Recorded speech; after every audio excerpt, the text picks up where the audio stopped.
Dear students and dear friends, एक बार फिर स्वागत है अपने चैनल पॉलिटिकल साइंस एसपीएम में। मैं विकास। प्यारे साथियों, आज हम लोग डीडीयू यूनिवर्सिटी के द्वारा आयोजित जो बीए सेमेस्टर एग्जाम चल रहे हैं, आज हम उसी संबंधित पुराना क्वेश्चन पेपर सॉल्व करने वाले हैं। और आज का क्वेश्चन पेपर हमारा बीए 4 सेमेस्टर हिंदी का जो सेकंड पेपर है HND 204 HND 204 का पेपर है। और पेपर आपका पिछले वर्ष 2023 का है। देखिए, मैं बार बार कह रहा हूँ कि जो अगर आप सेमेस्टर वाइज या बीए सेमेस्टर के एग्ज़ाम दे रहे हैं तो उसमें ज़रूरी है कि आप किसी भी सेमेस्टर के हों तो प्रीवियस ईयर क्वेश्चन पेपर या ओल्ड क्वेश्चन पेपर को जरूर सॉल्व करें।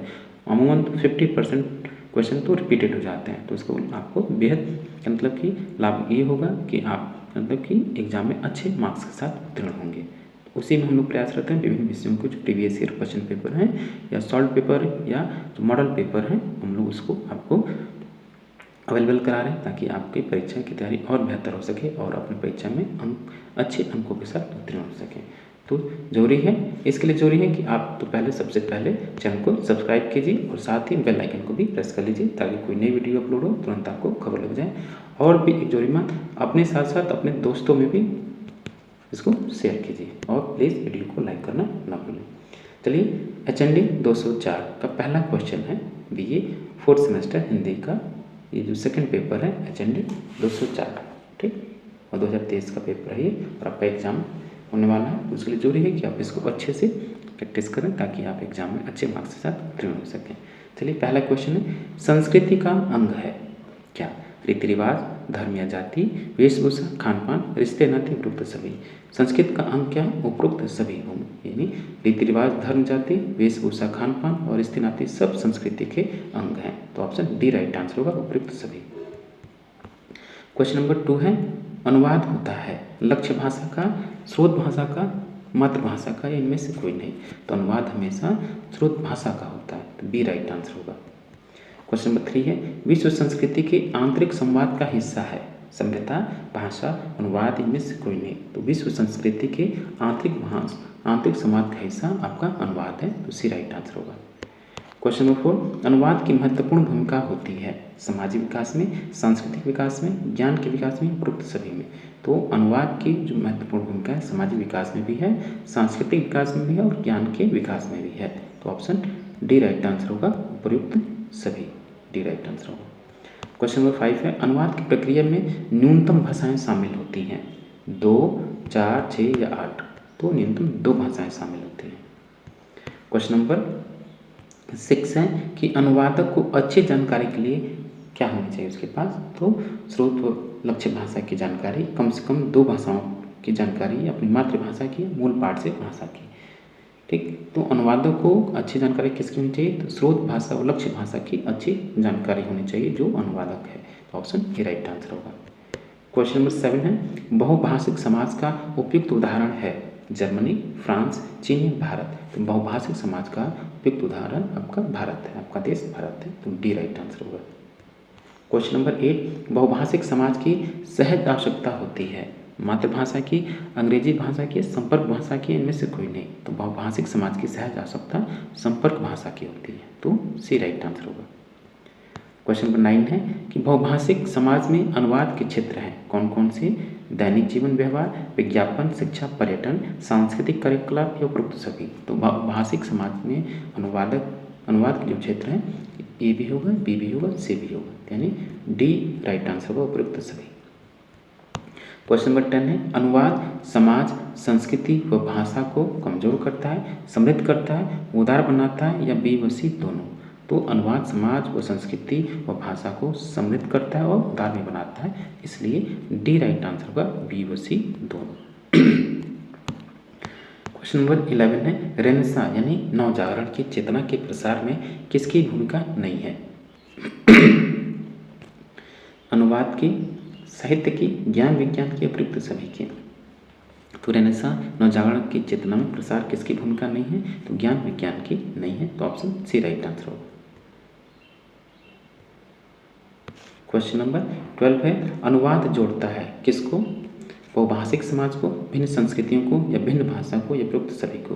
तो अनुवाद हमेशा बहुभाषिक समाज को जोड़ता है, भिन्न संस्कृतियों को जोड़ता है और विभिन्न भाषाओं को भी जोड़ता है, तो इसका आंसर डी होगा, उपयुक्त सभी को अनुवाद जोड़ता है।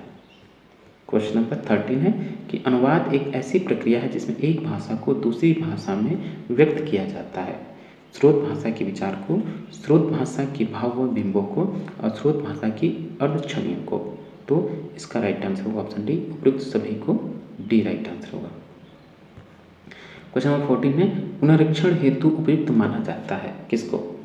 अनुवादक का पुनरीक्षक एक ही व्यक्ति न हो, ठीक, अनुवादक और पुनरीक्षक एक दूसरे के पूरक हो, दोनों एक ही सृजनात्मक प्रतिभा व मानसिक क्षमता के व्यक्ति न हो, तीनों ही शामिल है। तो डी राइट आंसर हो, उपयुक्त तीनों ही उपयुक्त हैं।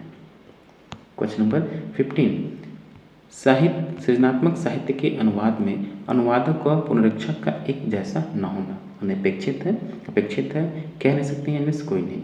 तो सृजनात्मक साहित्य के अनुवाद में अनुवादक और पुनरीक्षक का एक जैसा न होना अपेक्षित है। तो बी राइट आंसर होगा। क्वेश्चन नंबर 16 पुनरीक्षण करते समय किए जाने वाले संशोधनों को बांटा गया है दो भागों में। पहला भाषाई संशोधन, दूसरा संकल्पनात्मक संशोधन। उपयुक्त तीनों विकल्प सही। तो डी राइट आंसर होगा, उपयुक्त तीनों विकल्प सही हैं। क्वेश्चन नंबर 17 प्यारे दोस्तों, अगर अब तक आपने चैनल को सब्सक्राइब नहीं किया है तो जल्दी से चैनल को सब्सक्राइब भी कीजिए और बेल आइकन को भी प्रेस कीजिए और प्लीज़ आप वीडियो को लाइक कीजिए और साथ ही अपने दोस्तों में अधिक से अधिक शेयर भी करें ताकि आपके साथ साथ आपके दोस्तों का भी भला हो। और कोई सा भी एग्ज़ाम दे रहे हैं अगर आप इस सेमेस्टर के, तो ज़रूरी है कि आप प्रीवियस ईयर क्वेश्चन को अवश्य पढ़ें, 1, 2, 3 बार जरूर पढ़ें क्योंकि मोस्टली क्वेश्चन रिपीटेड हो रहे हैं। तो इसका आपको फ़ायदा ये होगा, लाभ ये होगा कि जो क्वेश्चंस गलत होंगे तो वो गलत नहीं होंगे बाकी, और आपके एग्ज़ाम में अच्छे मार्क्स भी प्राप्त होंगे। ठीक, ये एक और बार बता दें कि ये HND 204 है, ठीक, और ये BE 4th सेमेस्टर हिंदी का द्वितीय पेपर HND 204 है और ये पिछले वर्ष 2023 का प्रश्न पत्र है। चलिए क्वेश्चन नंबर 17 है पुनरीक्षक के लिए अपेक्षित गुण क्या है? सजग व सचेत होना चाहिए, सही है। अनुदित सामग्री के विषय का सम्यक ज्ञान होना चाहिए, सही है। बहुपठित व बहुज्ञ होना चाहिए, सही है। तो इसका राइट आंसर होगा ऑप्शन डी, उपयुक्त सभी गुण पुनरीक्षक के लिए अपेक्षित गुण आवश्यक हैं। क्वेश्चन नंबर 18 पुनरीक्षक में तटस्थता और निर्णय लेने की क्षमता होनी चाहिए, नहीं होनी चाहिए, कोई फर्क नहीं पड़ता या इनमें से कोई नहीं। तो पुनरीक्षक में तटस्थता और निर्णय लेने की क्षमता अवश्य होनी चाहिए, ये राइट आंसर होगा, होनी चाहिए। क्वेश्चन नंबर 19 पुनरीक्षक और मूल्यांकन एक ही है या अलग अलग है, फर्क करना असंभव है, इनमें से कोई नहीं। तो पुनरीक्षण और मूल्यांकन अलग अलग है, तो बी राइट आंसर होगा। क्वेश्चन नंबर 20 है अनुवाद की जांच से संबंधित प्रक्रिया है पुनरीक्षण मूल्यांकन, उपयुक्त दोनों, इनमें से कोई नहीं। तो अनुवाद की जांच से संबंधित प्रक्रिया उपयुक्त दोनों है, यानी परीक्षण भी है मूल्यांकन भी है। तो सी राइट आंसर होगा, उपयुक्त दोनों। क्वेश्चन नंबर 21 अनुदित पाठ की भाषा होनी चाहिए, प्रभावी, संस्कारी, मानक या सहज? तो अनुदित पाठ की भाषा सहज होनी चाहिए, तो डी राइट आंसर होगा। अगला प्रश्न है 22 प्रक्रिया का एक अनुवाद प्रक्रिया का एक अंग है, कौन सा? मूल्यांकन, पुनरीक्षण, उपयुक्त दोनों, उपयुक्त दोनों नहीं। तो अनुवाद प्रक्रिया का एक अंग आपका मूल्यांकन भी पुनरीक्षण भी है, तो इसका राइट आंसर सी होगा, उपयुक्त दोनों। क्वेश्चन नंबर 23 जिसमें अनुवाद की जांच के साथ साथ उसका परिष्कार, संशोधन, संपादन होता है, क्या कहलाता है?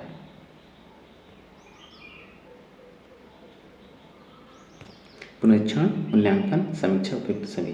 तो इसका राइट आंसर होगा ऑप्शन डी, उपयुक्त सभी। 24 देखिए अनुवाद मूल्यांकन की मुख्य पद्धतियां हैं, कौन कौन सी? पुनर्नुवाद आधारित मूल्यांकन, अनुक्रिया आधारित मूल्यांकन। तो इसका राइट आंसर होगा सी, उपयुक्त दोनों। क्वेश्चन नंबर 25 है अनुवाद मूल्यांकन के आधार हैं क्लोज परीक्षण, बोधन परीक्षण, सस्वर पठन व उत्तम अनुवाद से तुलना। तो इसका राइट आंसर होगा उपयुक्त सभी अनुवाद मूल्यांकन के आधार हैं, उपयुक्त सभी, तो डी राइट आंसर होगा। क्वेश्चन नंबर 26 अनुवाद समीक्षा के प्रकार हैं, कौन कौन से? 2 प्रकार, साहित्यिक पाठ की अनुवाद समीक्षा, साहित्य पाठ के अनुवादों की समीक्षा, उपयुक्त तीनों विकल्प सही हैं। तो अनुवाद समीक्षा के 2 प्रकार हैं। क्वेश्चन नंबर 27 कि अपनी प्रकृति और स्वरूप के आधार पर एक स्वतंत्र विद्या के रूप में देखा जा रहा है, क्या? अनुवाद पुनरीक्षण को, अनुवाद मूल्यांकन को, अनुवाद समीक्षा को या उपयुक्त तीनों को? तो इसका राइट आंसर ऑप्शन डी, उपयुक्त तीनों को। क्वेश्चन नंबर 28 अनुवाद प्रक्रिया के बाद शुरू होता है, क्या? अनुवाद समीक्षा, अनुवाद मूल्यांकन या उपयुक्त दोनों, इनमें से कोई नहीं।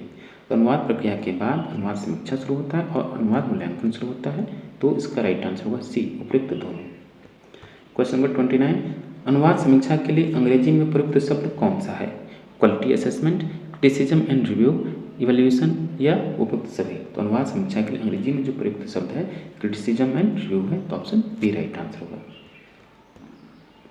क्वेश्चन नंबर 30 है, अनुवाद की सफलता या विफलता की जांच करता है कौन? पुनरीक्षक, समीक्षक, मूल्यांकन करता है या उपयुक्त सभी। तो अनुवाद की सफलता विफलता की जांच मूल्यांकन करता है, तो B right answer, sorry C right answer होगा। क्वेश्चन नंबर 31, साहित्यिक अनुवाद के रूप होते हैं कौन कौन से? दो रूप, पहला पद्यानुवाद, दूसरा गद्यानुवाद। उपरोक्त तीनों विकल्प सही हैं। याद रखिए साहित्यिक अनुवाद के एक तो दो रूप होते हैं, एक पद्यानुवाद होता है और दूसरा गद्यानुवाद होता है, तो इसलिए डी राइट आंसर होगा, तो तीनों विकल्प सही हैं। क्वेश्चन नंबर 32, पद्यानुवाद के अंतर्गत कौन सी विधा आती है? महाकाव्य, खंडकाव्य, मुक्तक काव्य या काव्य की सभी विधाएं। तो पद्यानुवाद के अंतर्गत काव्य की सभी विधाएं आती हैं, तो ऑप्शन डी राइट आंसर होगा।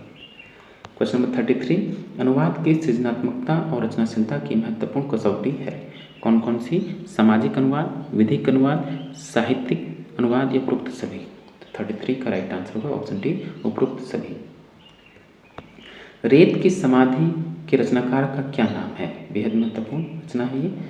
गीताश्री, गीतांजलि श्री, गीतांजलि गुंजन या अरुंधति राय। तो रेत समाधि के रचनाकार का नाम गीतांजलि श्री है, तो ऑप्शन बी राइट आंसर होगा। क्वेश्चन नंबर 35, रेत समाधि की विधा क्या है? कौन सी विधा है रेत की समाधि? कविता है, नाटक है, कहानी है या उपन्यास है? तो रेत की समाधि एक उपन्यास की विधा है, तो ऑप्शन डी राइट आंसर होगा। क्वेश्चन नंबर 36 है, रेत की समाधि का अनुवाद यानी टॉम्ब ऑफ सैंड करने वाले प्रसिद्ध अनुवादक कौन है? Geetanjali Shree, Daisy Rockwell, Elisa, इनमें से कोई नहीं, तो इसका right answer option B, Daisy Rockwell. Question number 37, Ret समाधि को पुरस्कृत किया गया है किस श्रेणी में? साहित्य अकादमी से, भारतीय ज्ञानपीठ से, नोबेल प्राइज से या बुकर प्राइज से। तो रेत समाधि को बुकर प्राइज से सम्मानित किया गया है, पुरस्कृत किया गया है, ऑप्शन डी राइट आंसर होगा। प्यारे दोस्तों, अगर इसी तरह से आप और भी प्रीवियस ईयर क्वेश्चन पेपर या अन्य विषयों के प्रीवियस ईयर क्वेश्चन पेपर को सॉल्व करना चाहते हैं, देखना चाहते हैं, तो आप चैनल को एक बार जरूर सब्सक्राइब कर लीजिए, साथ ही बेल आइकन भी प्रेस कीजिए और साथ ही अपने दोस्तों में इसको अधिक से अधिक शेयर भी कीजिए। नोबेल प्राइज से सम्मानित कृति कौन सी है? रेत की समाधि, गीतांजलि, गोदान, उपरोक्त सभी। तो नोबेल प्राइज से सम्मानित जो कृति है वो गीतांजलि है, तो ऑप्शन बी राइट आंसर होगा। क्वेश्चन नंबर 39 है, अंग्रेजी कवि ड्राइटन ने साहित्यिक अनुवाद के कितने भेद बताए हैं? एक तो मेटाफेज, पैराफेज, मिटेशन है, तीनों शामिल हैं, तो ऑप्शन डी राइट आंसर होगा, उपयुक्त तीनों। और लास्ट क्वेश्चन है क्वेश्चन नंबर 40, सृजनशील लेखक और साहित्य के अनुवादक में क्या अंतर है? अंतर है, अनुवाद में अंतर है या अंतर नहीं है, या अंतर भी है और नहीं भी, इनमें से कोई नहीं। तो सृजनशील लेखक और साहित्य के अनुवादक में अंतर है, तो ऑप्शन ए राइट आंसर होगा। प्यारे साथियों, ये था आपका BA 4th सेमेस्टर हिंदी का second paper HND 204 HND 204 Hindi अनुवाद का दूसरा पेपर, और पेपर है आपका 2023 यानी पिछले वर्ष का। आपका एग्जाम बेहद नज़दीक है, तो उसके लिए जरूरी है कि आप इन सभी प्रीवियस ईयर क्वेश्चन को जल्द से जल्द सॉल्व करें, इनको एक दो बार अवश्य प्रैक्टिस करें। ठीक है, मिलते हैं आपसे नेक्स्ट वीडियो में। Thank you for watching.